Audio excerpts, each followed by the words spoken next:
da Pan-Nordestina. O trânsito tá um pouco ruim, né? Não dá pra ir.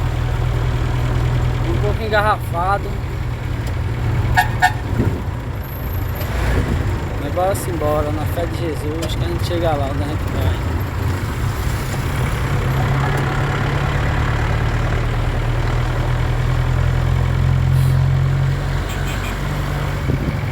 Usina não é feio não, pai.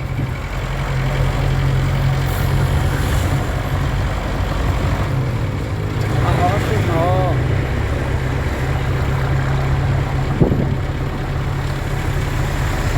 E lá vamos nós.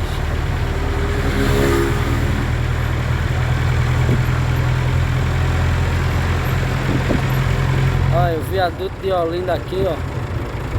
Cheio de carro embaixo. Borracharia, cavalo. Olha, a gente parando pro rapaz passar com o cavalo. E assim nós vamos seguindo, né? Olha, como tá bonito. Bom dia, boa tarde, boa noite, sejam bem-vindos. Quero agradecer a todos que são inscritos, que estão me seguindo aí no quarto, como nós costumamos dizer. Que Deus continue abençoando a todos no nome do Senhor Jesus Cristo. Amém. Esse é o complexo de Salgadinho, ó. Anda de uma pesca. Cada dia mais a cidade está evoluindo. Fizeram um campinho. Aqui é o trânsito. Aqui é o V8. A famosa favela do V8. Vamos para frente agora seguindo.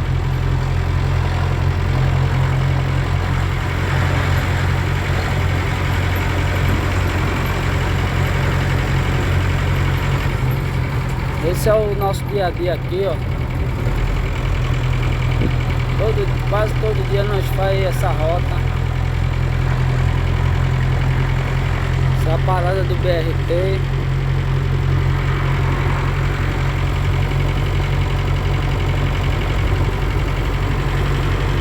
Aí o Ministério Público de Pernambuco.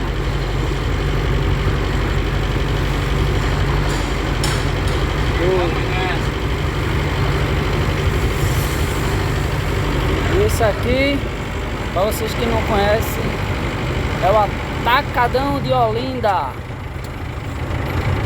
Quer comprar alimento barato, venha pro Atacadão. Venha com R$50 que você sai com o carro cheio.